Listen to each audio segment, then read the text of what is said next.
Okay, well, so we are going to step back into our Sermon on the Mount series today. This is our 15th message, believe it or not, and we're entering chapter 6. Our last message was actually back in September, right before the high holidays and before our Mishugah Oneg. I'm not expecting you to remember that, but I'm sort of trying to create a series where they're up on the website and we'll have like a whole series at the end.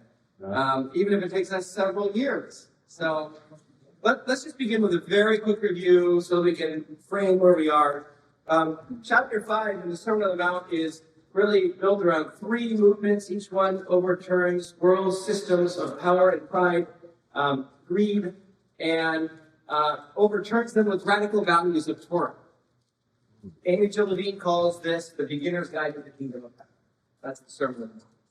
First movement, the kingdom belongs to the poor and the meek and the mourners and merciful. The world has forgotten them, but God's kingdom they will receive honor. Second, Yeshua convinces us, you are the salt of the land and the light of the world.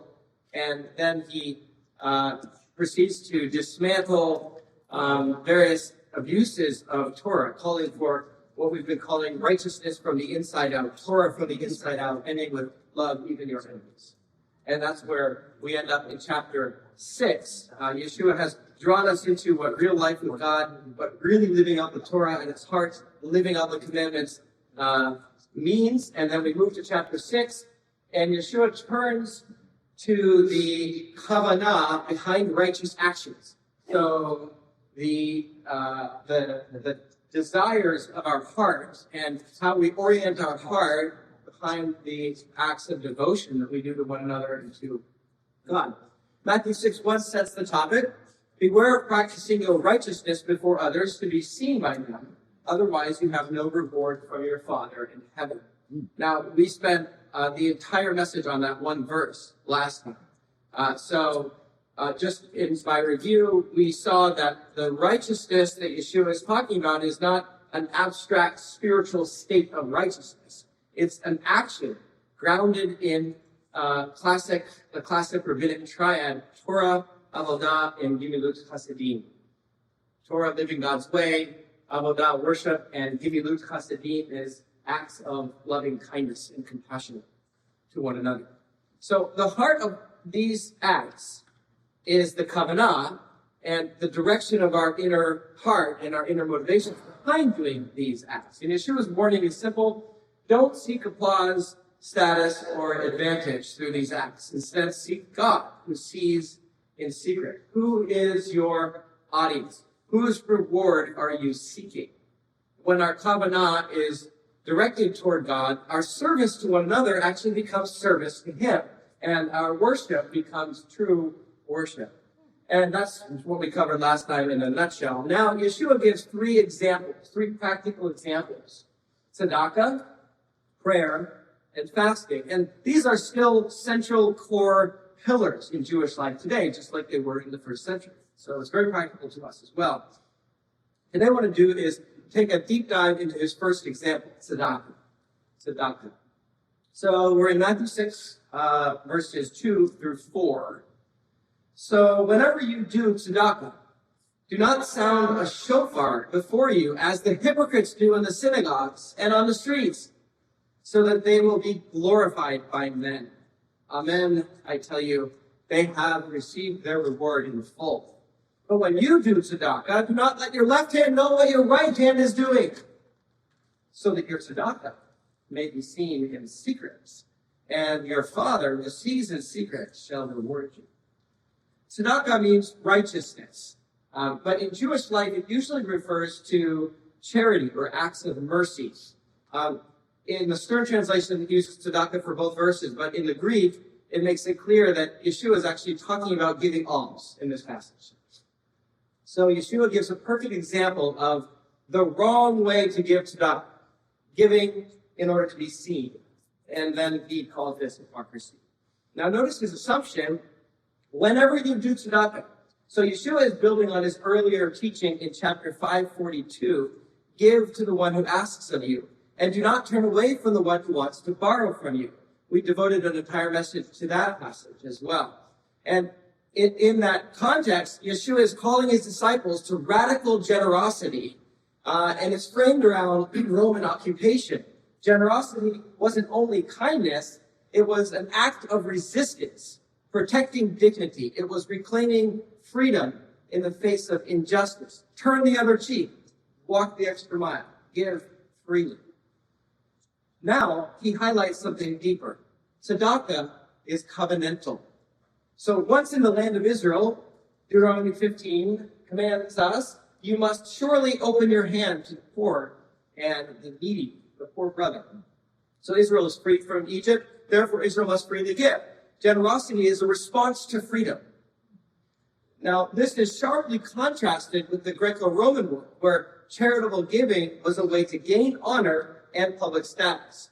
Charity was a civic honor. People gave in order to be seen, and that was the status quo. That's what we did, or they did.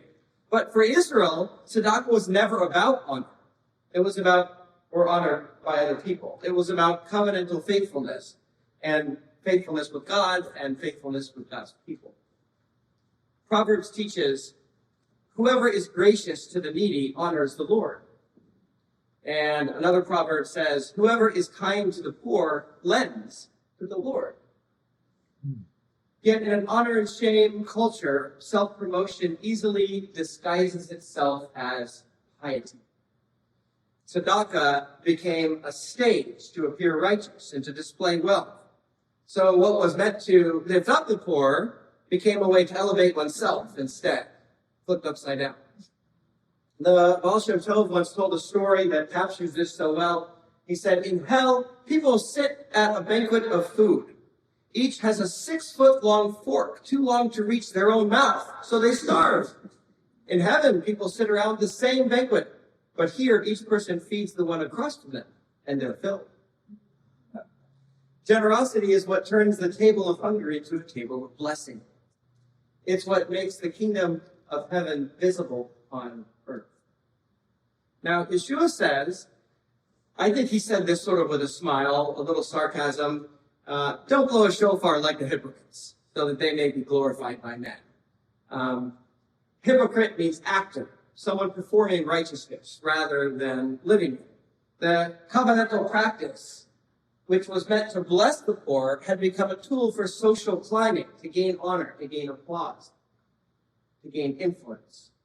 And the cost was high. The needy were further shamed. The wealthy were praised as especially holy. It did the opposite.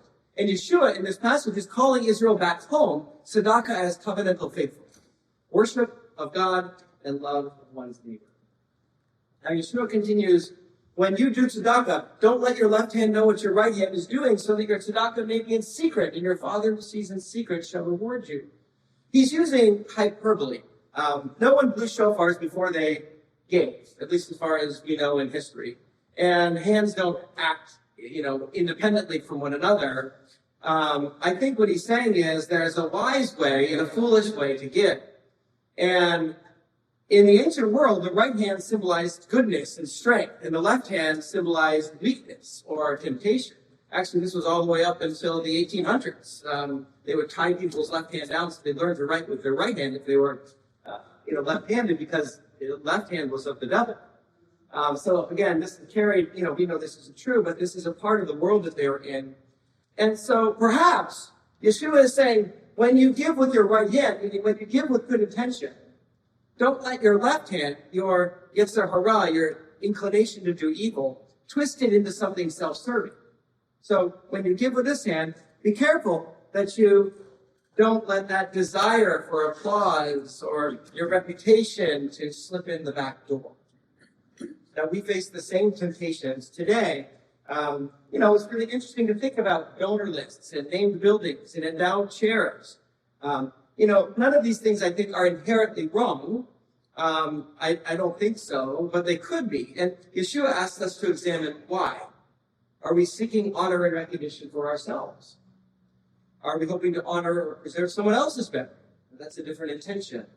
Are we hoping to honor God in some way? Are we hoping to carry on a memory? These are things to think about. Amy Jo Levine writes that we shouldn't even desire public recognition. because nothing compares to hearing in the deepest places of our hearts God's well done. So give with your right hand, be generous, build the kingdom, but guard your left hand. Don't let self-promotion, self-protection, or self-interests slip in. And Yeshua's solution is simple and profound. Give in secret. Remove the temptation altogether, and let your Father's quiet reward be enough. Now, Yeshua is highlighting a deeply Jewish principle, tzedakah v'seter, secret giving. The Torah commands us to give. The Torah commands us to give both to the poor and to the life of Israel's worship. And that in the first century was the temple and the extended synagogues. And later in the exile, that moved into the synagogue. In the first century, Jews wrestled with how to give in ways that protected dignity. So when Yeshua speaks in Matthew 6, he joins these everyday Jewish conversations. He's already called his disciples to give generously in a radical way. And now he goes deeper, how to give with the right heart. What's remarkable is that after the temple's destruction and the exile from Jerusalem, Jewish teaching developed in ways that echo Yeshua's words. So tzedakah v'seder rises to become the highest form of giving in rabbinic tradition. And it makes sense. Yeshua's earliest followers were fully a part of Jewish communal life. Daily gatherings in the temple courts. Imagine, Acts describes tens of thousands of Messianic Jews who were priests and Levites and scholars engaging in these conversations. Even after the temple fell, that community continued in Jerusalem for generations, and the early writers still note their presence in the 4th century. So with that much overlap in shared life, it'd be impossible for Yeshua's teaching not to influence and be reflected in developing rabbinic traditions. And this brings us to Rambam's teaching on tzedakah.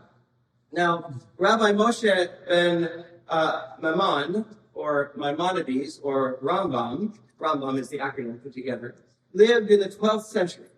He's famous for organizing Jewish teaching on tzedakah into 8 levels, showing the different motivations behind our giving.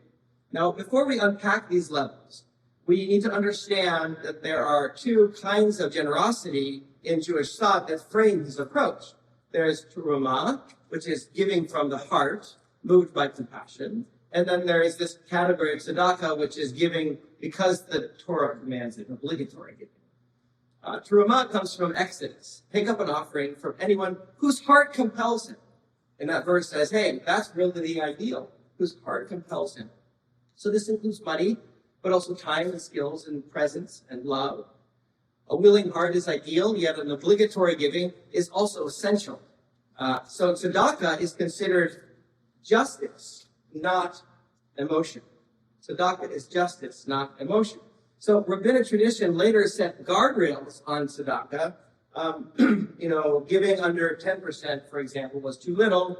Over 20 could leave a person dependent on others and could become problematic. There's a tension here. Self-denial isn't holiness. Alan Berenice calls it egotism disguised as humility. Yet, even the poor are obligated to give in the Torah. So they share in the dignity of the joy of the mitzvah. See, they share in the benefits and the blessings that come from giving. The Midrash says, when a person gives even a small coin, they are privileged to sense God's presence. This is drawing up from Proverbs. Generosity shapes the heart. Rabbi Dessler asks, do we give to those we love or love those to whom we give? His answer is giving actually creates love. Rabbi Nachman taught that repeated acts of generosity soften a heart of stone. So generosity becomes a spiritual principle, practicing something that we grow in by doing consistently until it becomes a part of who we are.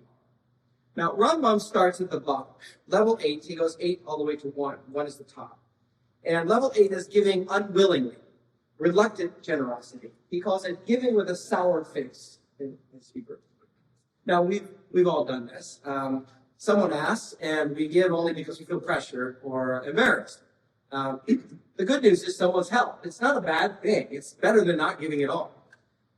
Excuse me. But the bad news is our hearts are not involved. So we're not going to receive those blessings. And we're not going to grow in the mitzvah of Truma. For Rambam, giving is assumed, but growth begins when we move beyond Rambam. Then we move to level 7, giving willingly but inadequately. So here the giver is willing, but the gift doesn't match the need or their ability. So it's not necessarily wrong. It just shows heart that hasn't fully stretched. So Yeshua highlights this when he watches people give at the temple treasury. And we know from history that there were 13 offering chests at this area, and they're all marked for different purposes, different designations in the temple. And many wealthy donors, Yeshua says, came in and put in large amounts. And then a poor widow drops in 2 small coins. And he says that she gave more because they gave from their surplus, but she gave up her very life.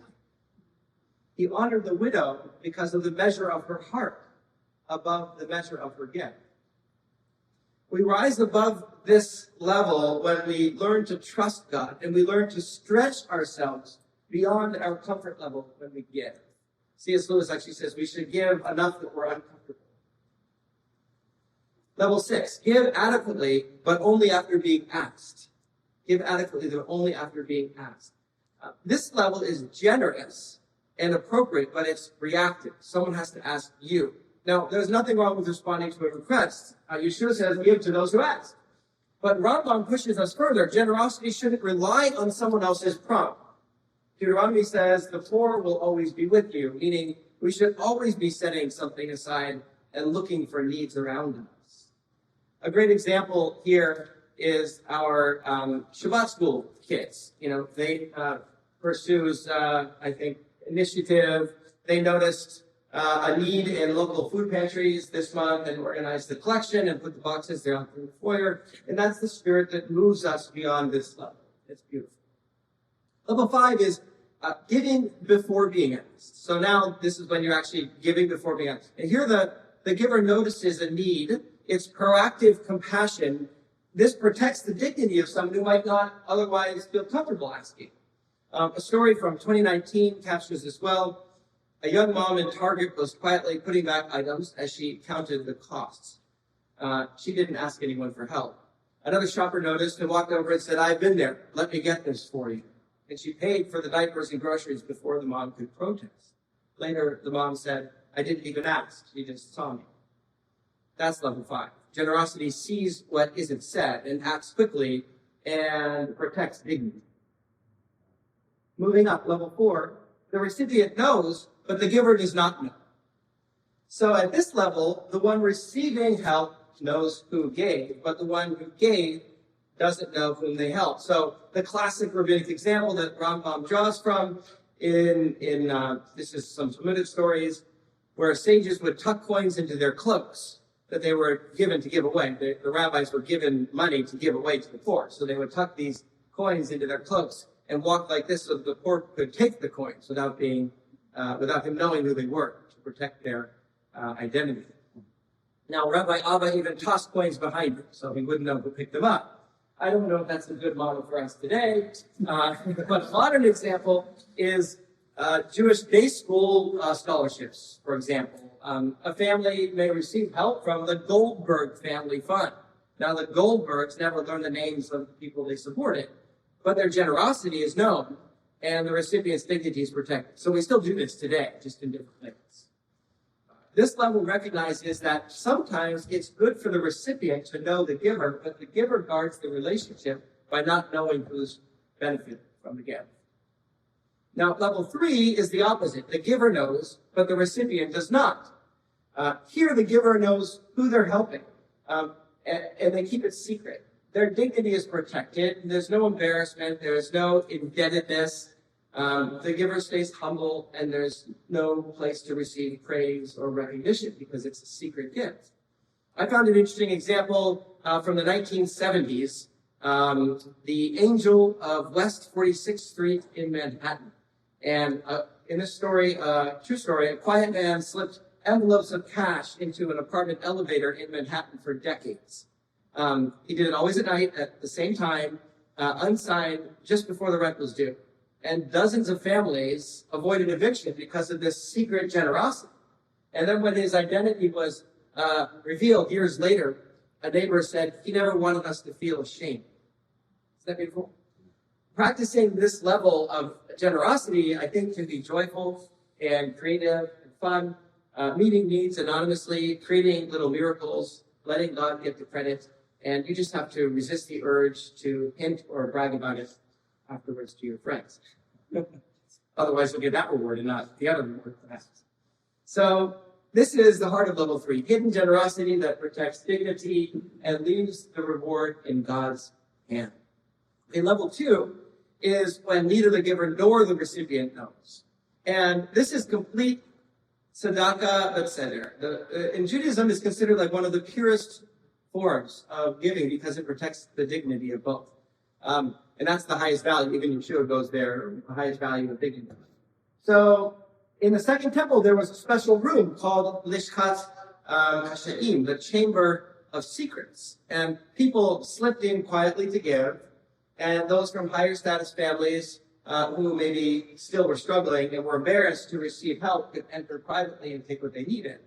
So no giver was honored and no recipient was shamed. This is the heart of Matthew 6. This later became the tradition of the tzedakah box in Judaism. Jewish families put money in before Shabbat, and then the synagogue would distribute the funds anonymously to those in need. At Ruach Israel, our benevolence fund works in the same spirit. It's a modern chamber of secrets.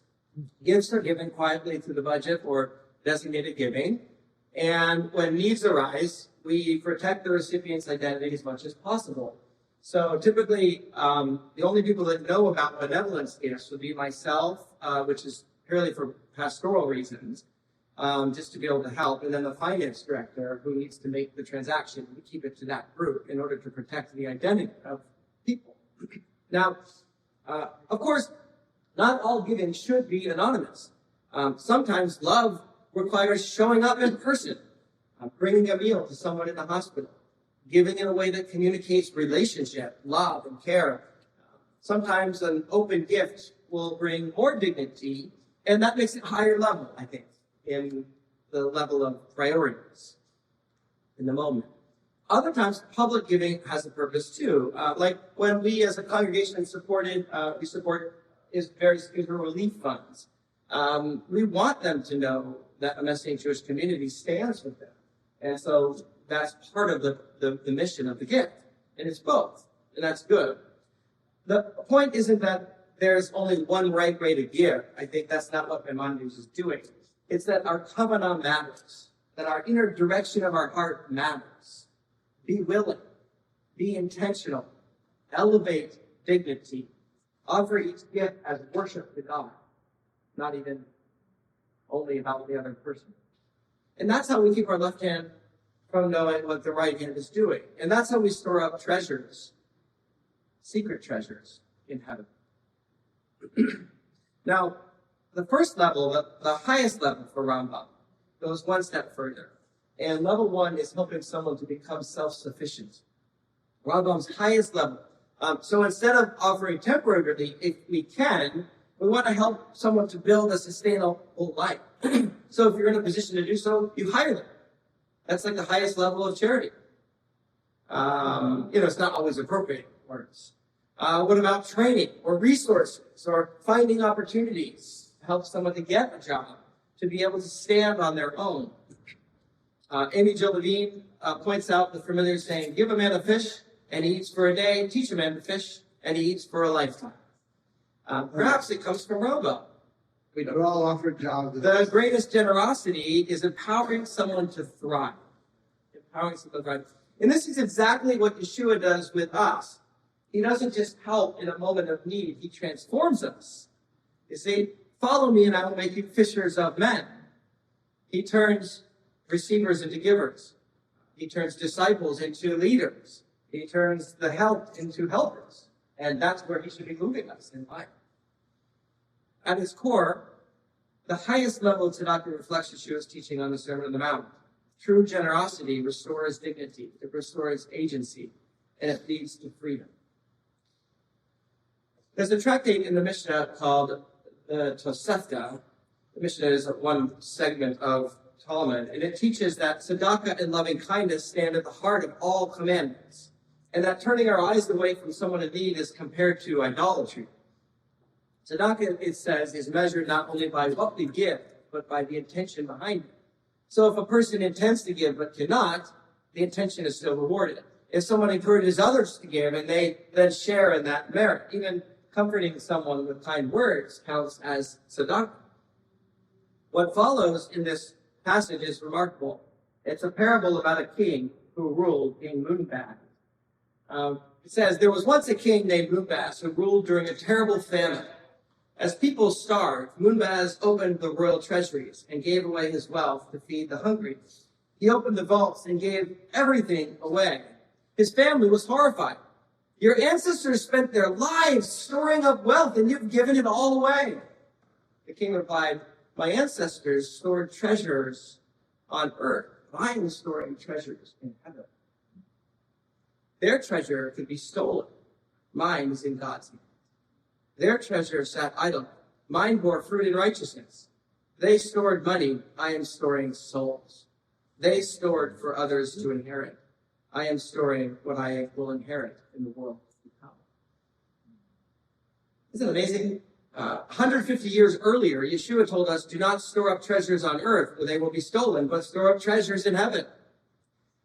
And then our verse, your Father who sees in secret will reward you. How could Yeshua's teaching on treasure in the kingdom of heaven not have been the source for this later Jewish text? He's quoting Yeshua. A midrash adds, when a person gives even a small coin, they're privileged to sense God's presence. That's the reward.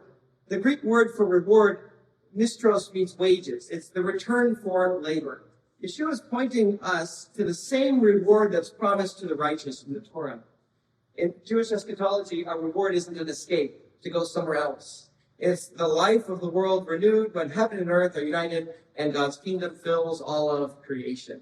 It's the reward that comes from participating in God's redemption for Israel and the nations. And when we give, we're participating in his redemptive plan for the world.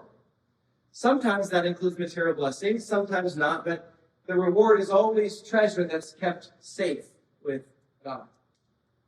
If what we're chasing in our heart of hearts is human approval, we may gain honor, we may gain recognition and even abundance, but we risk missing the deeper wages that God holds for us in his kingdom. Now, I don't speak about tithing very often, partly because I'm employed by the synagogue and, but supporting the life of the synagogue has always been a sacred part of Jewish life. It's covenant fidelity. It's how we care for one another and make sure that no one stands alone. Here at Ruach Israel, giving isn't just about funding programs. It's part of our covenant together. It's a covenanted life. It's about creating a space where we worship and learn and raise our kids and pray for one another and grow into maturity in Yeshua as a family. And speaking personally, regular and quiet giving becomes a form of worship. And that's why at Ruach we have a tithing structure rather than a due structure like some other synagogues have. Because of these reasons, it builds maturity. It requires trust. It shapes our priorities in life. And Yeshua says, where your treasure is, there your heart will be also. When we give for God's sake alone, not for recognition, our hearts slowly move toward him. And it's in that same giving and secret spirit that I just want to say, Rabbi Rich and I, we intentionally do not know who gives what in the congregation. We don't want our relationships shaped by numbers. We want to be free to serve and to teach and support and to lead our community with clear hearts, without even a hint of bias in any way. It's one way that we practice not letting the left hand know what the right hand is doing. Our annual budget meeting is approaching, and every year at this time I'm just reminded about how generous our community, Ruach Israel, really is. Not only financially, but in the ways that you show kindness and humility and faith. It's always been that way. The past 18 years I've been here. And I'm struck by the maturity and the care and the goodness that's expressed in those meetings. I mean, it's just phenomenal. You could package it and say, hey, this is what a meeting should look like across the country. It's really wonderful. Because I think that Ruach Israel has been shaped by Yeshua's vision of generosity, honoring, intentional, rooted in love, full of trust in God, mature, navigating all the different tensions of faith and responsibility and goodness. So, as we come to the close of the fiscal year, let us return to our theme, Hineni, here I am. Here is my heart. Here is my life. Here is my generosity, seen only by you. And may our giving become worship. And may our Father who sees and secret know us. Of the house of Israel, and may your descendants and the descendants of your people Israel be those who know your name and study your Torah. For Messiah